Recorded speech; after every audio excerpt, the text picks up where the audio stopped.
Hey everyone, this is Brian from ActiveMelody.com. In this week's guitar lesson, we're going to take a look at one of my all-time favorite electric lead blues guitar players, Robert Cray, and his style of playing lead. He's got a lot of signature, very unique things that he does, and we're going to go over a lot of those in this lesson. So I've got this lesson split into two parts, so there's going to be two videos. In this first video, we're going to take a look at the first half of what I played in the intro. However, if you'd like to watch the entire lesson, parts 1 and 2, as well as download the tablature and the MP3 jam track so that you can practice along. It's missing the guitar part. And I've actually got it in 2 tempos. There's a slower version as well. You can get all of that at ActiveMelody.com. Just look for EP143. That's the lesson number for this lesson. Let's go ahead and get started with part 1. Alright, let me talk through tone settings real quick. I am playing on the Stratocaster, and I have the pickup selector switch between the bridge and middle pickup. Robert Cray is usually either in the 2 position or the 4 position, which would be between these 2 pickups, the neck and the middle, which is kind of unusual, and that's what gives it kind of that nasal, almost glassy sound that you'll hear with his tone. But that's where he's often at with his guitar setting. The only other settings I'll call out is I'm using a pure boost. I'm not using any real overdrive on this, but I am using a boost pedal, and I have it at about 50%. It's made by Moore. Great little boost pedal. There's lots of different brands for those, but it gives you kind of a clean sound with a little bit of overdrive, but just enough to kind of break up the sound a little bit. And then I'm using a Strymon timeline delay, and I have just a little bit of slapback delay for this, but you don't have to have. Obviously, you don't have to have any of this. You can do this by plugging straight into the amp if you want. But that's my tone setup.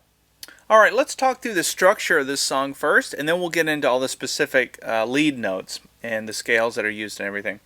So this song, or composition, however you want to look at it, the jam track, is really made up of 4 chords.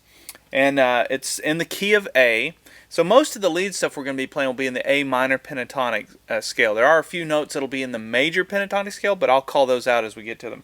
But the chord structure is very simple. It's an A7 chord, and you'll hear this in the jam track. Obviously, this lesson is about playing lead, but I did want to at least call out the chords so we know what we're working with. So the chords happen right on the beat. So it's 1, 2, 3, 4. So it goes, then it goes to a D7 chord. And it just alternates back and forth between the A7 and the D7 until it gets to the turnaround, which would be here. Then it goes to a C chord and then to a D chord, and then it goes right back to the A7. So that's the chord structure, and just repeats over and over again. This would be considered an 8-bar blues. There's 8 bars of that. Okay, so that's the structure of this thing. Now, the way that the lead part starts, as I mentioned, we are in the key of A, so we're going to be playing a lot of what we do in the minor pentatonic scale. So I listened to a lot of Robert Cray stuff before I created this lesson. I noticed he does a lot of little double stop lead things. Now, when I say double stop, that just means you're playing 2 strings at once. It's all that kind of a fancy way of saying it. But he does that a lot. And so we're going to get into a lot of those in this, and hopefully this, what your takeaway will be. You can memorize the solo, which will be great, but I want you to take these licks and be able to apply them to your own playing. So if you're in a jam session and you want to do something different, hopefully that's what you'll be able to get out of this. It's just a lot of new licks. So this first thing, let's talk through that. So what I'm doing is I'm playing strings 1 and 2, and I'm starting on the 7th fret here, and I'm sliding. As soon as I play the 7th fret, I slide up to the 8th fret, just like that. Now you may want to do that with your ring finger. Actually, it's probably more appropriate in some ways because the way your fingers kind of line up over that pentatonic scale. But I found my ring finger is actually getting sore from doing it because I've kind of played around with it a lot. So I'm doing it with my index finger. Pick whichever finger you want, but that's the note. So it starts with sliding up to the 8th fret. Then we go back to the 7th fret, and we slide up 1 and down 1. So you only picked it once there, and then you pick it one more time. So everything that you've got out of up to this point has just been from 2 strums. Then we come down to the 5th fret. Now again, we're just on strings 1 and 2. Now what you could do, and I thought about doing this, was you could do strings 1, 2, and 3. You could go, if you want a little fatter sound. Like if you're doing this on an acoustic guitar or something, it might fatten up the sound a little bit to add that 3rd string. It'll work either way, but anyway, that's how I tabbed it out, was like this. And you're going to notice I go back to that. Every time the song goes to the A7th chord, I go back to that little riff. So really this is the call and response technique. So this would be the call, and the response would be... So the response can be an improvised lead, and why I like this technique so much is because you have one little anchor, so your anchor becomes something like, or whatever you want it to be, and then the lead part it can be totally improvised. So you can, because now that you've defined the parameters, especially if you've got the backing track behind you, it's very easy to improvise a lead part. And so I notice artists like Robert Cray will do that often. A lot of artists do that. It's a very comfortable way to play and improvise, where you've got something that's stable, but then you can improvise around that thing that's stable, if that makes any sense. So I should point out we're playing right out of the pentatonic scale, pattern 1. If you don't know what I mean when I say pattern 1, I have the blues lead course, which is available at Active Melody, and I go through all 5 patterns. But pattern 1 would be here. So if you're playing your A bar chord, your bar would be here on the 5th fret. So that's your pattern 1. So when I play, these 2 notes are out of the scale. Now some of you will say, hey, wait a minute, what about this? That's not in the scale, and you're right. And you can look at it 2 ways. It could either be considered a passing tone, where you're kind of passing, you're sliding around where you should be, or you could look at that as these 2 notes are in the major pentatonic scale, pattern 2. Now I'm getting a little ahead of myself, but pattern 2 would be... So that's the reason that it works to your ear when you hear that. But you don't have to get too in the weeds with that, other than to just remember some of these licks, so that if you're playing lead and you want to do a double stop, you've got a couple of options. And I always think of this one as kind of a home base, because Chuck Berry and that double stop right there is very commonly used.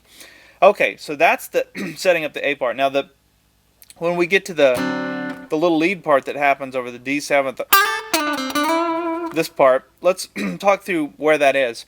So what we're doing, it's very simple actually. We're just sliding up to pattern 2 of the minor pentatonic scale for the key of A. So pattern 2 would be those notes, right? It's a little box. That's where your Albert King stuff and a lot of that comes from. Well, I'm just sliding up to the 10th fret 2nd string with my ring finger, and I'm starting here on the 8th fret. So both of these notes are in that pattern 2. And then I come down to the 9th fret 3rd string, and I slide, as soon as I pick it, I slide down to the 7th fret on the 3rd string. So you can see what I've done is that's in pattern 2. By coming down here, we're going back to pattern 1. So we're just kind of walking between those 2 patterns. And then we come down to the 5th fret 3rd string. And then I slide from the 7th fret up to the 9th fret on the 3rd string and give it some vibrato. Very Robert Cray. He's very heavy with his vibrato. And I've noticed that as he's getting older, or just, I don't know, he's changed his style, but now he goes nuts with it. Like he almost goes over the top with vibrato, which is kind of cool. It's very signature sound for him. Just shakes that string, and to no end. And that happens, ironically, that happens to a lot of people's voices when they get older. Their voice, you kind of lose control over your voice. I notice Paul McCartney, when he sings now, his vibrato is kind of wobbly like that. So I don't know if Robert Cray is trying to mimic his own voice or what, but... So that's the lead part. So backing up, we have... Whoops. This is what happens. You knock your guitar out of tune sometimes with some of this vibrato stuff. Okay, so the second time through, we repeat this. And this time I played this little lick. So the way that what gives this a Robert Cray kind of signature sound to me is starting on that note. So so really what you're doing, most people, if they were to play something like this, you might start here, which would be in the minor pentatonic scale. That's all pattern 1, but by starting there, what you're doing is you're reaching outside of the minor pentatonic scale, but you're playing a note from the major pentatonic scale. Just as a quick refresher, remember, major pentatonic scale, we take everything in any of the patterns, but if we're in pattern 1, we go down 1, 2, 3 frets. So that's your major pentatonic scale for the key of 8. So this note is in that major pentatonic scale, so that's why that works. So just remember that if you're ever playing lead and you're doing all your bluesy stuff here in the minor pentatonic scale, you can reach down here and grab notes out of the major scale, major pentatonic scale. So then we're starting here on the 4th fret, 4th string, and then I use my pinky to reach up to the 7th fret, 4th string to play that note. And then I go ahead and bar the first 3 strings. This is kind of always home base for me mentally when I'm playing lead. I think of the minor pentatonic scale, and there's so much that you can do by just barring these strings. So bar the first 3 strings there, and then we're going to do this little hammer-on between the 5th fret and the 7th fret on the 3rd string. So there's the hammer-on, and then an upstroke with our pick on the 2nd string. So that's the 3rd string, a downstroke, and then an upstroke. So let's back up. We have,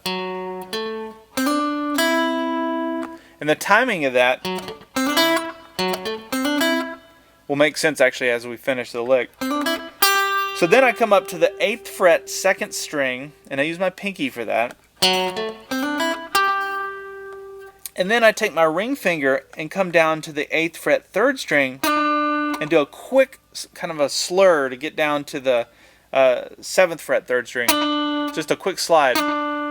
And then 5th fret, 3rd string. And our last note is the 7th fret, 4th string. So let's back up. So we have,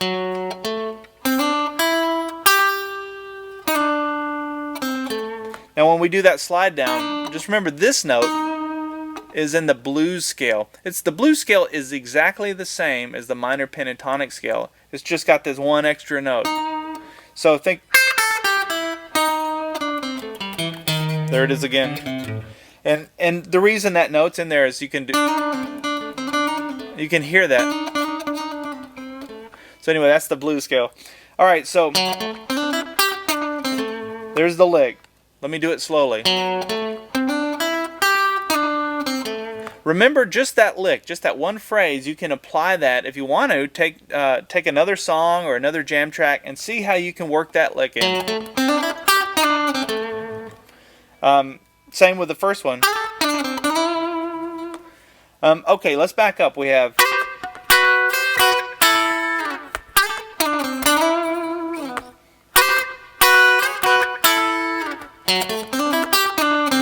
now we go back to it. This time I went,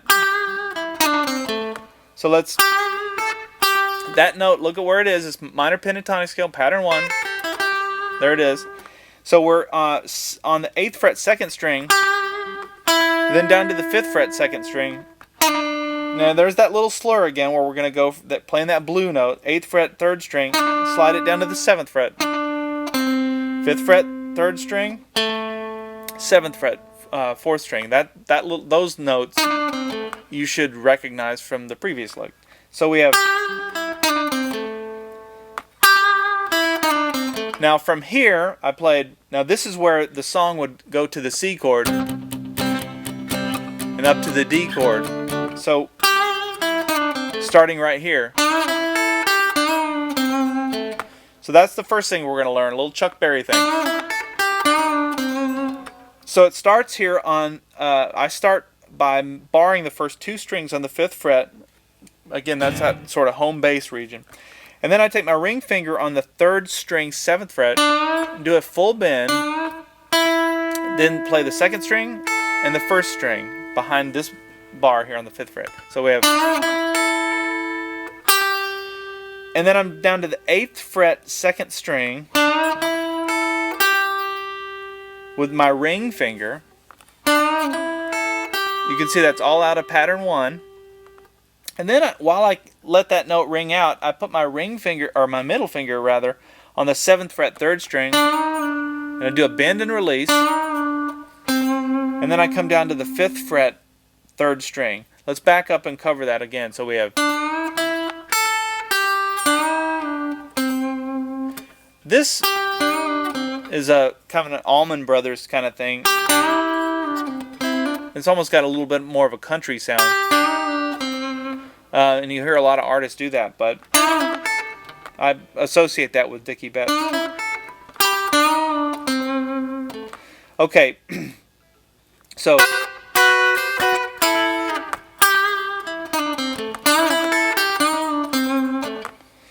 that's the first part of that. Let me do it one more time. Let's start it from here.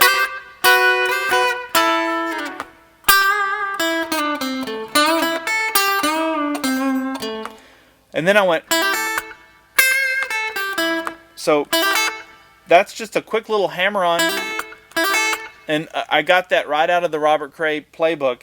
This is a great little phrase that you can use if you want to play 3 very kind of fast little bursts of notes, because it's easy to do, because it's just borrowing that 5th fret, or whatever, depends on the key you're in, but for an A, 5th fret, first 2 strings. And then I'm going to hammer on, I use my ring finger, some of you may want to use your pinky, but I'm coming up to the 8th fret 2nd string. That's just a downstroke with my right hand, and then an upstroke to play that 5th fret 1st string. So it goes. You can take that concept and you can do that kind of thing if you want to kind of play a whole series of those fast notes. Or you can even go backwards. I've seen artists do that either way, but just remember that. So then after those notes, I come up to the 8th fret 1st string, back to the 5th fret 1st string, 8th fret 2nd string, 5th fret 2nd string. So we have, alright, let's back up.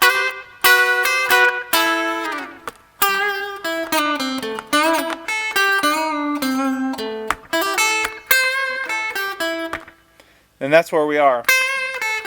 And then I went. So this is kind of a weird sound because it almost sounds wrong. It's a little bit of a clash, but I thought it was cool. And so what I'm doing, I kept that bar there on the 5th fret, first 2 strings. Ring finger is down here. Again, some of you may want to use your pinky, but it's the 8th fret 2nd string. And you're just playing those 2 notes. And then I go right back. Here's that lick again where we're doing the little slur, starting on the 8th fret 3rd string, 7th down to the 7th fret, 5th fret, and then the 7th fret 4th string. So we have. Okay, so I know that's a lot of notes, and your timing. Some of you are going to say, "Man, I can play the notes, but I cannot get the timing." That's where the on-screen tab viewer will be very helpful. To those of you that are premium members, you'll be able to slow that down and just play it right along with me. You'll see the video and just, kind of go over the timing. Otherwise, I guess you can just watch this video over and over again until you kind of get it down. So we have.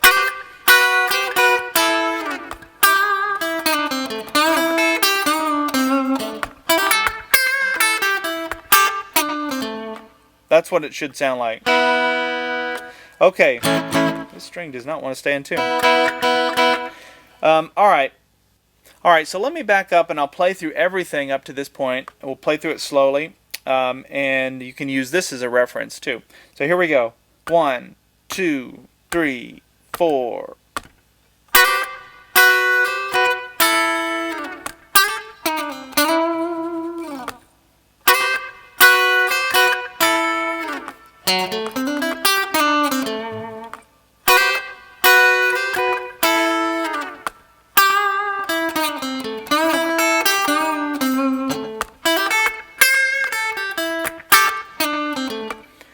And that's really what we have for part one. Then it goes into this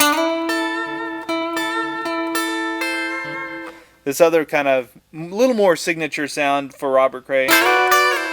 And I'll get into that in the part 2 video, but make sure you take these licks and memorize them, but then apply them to other things. That's really what I want you to get out of all of these lessons.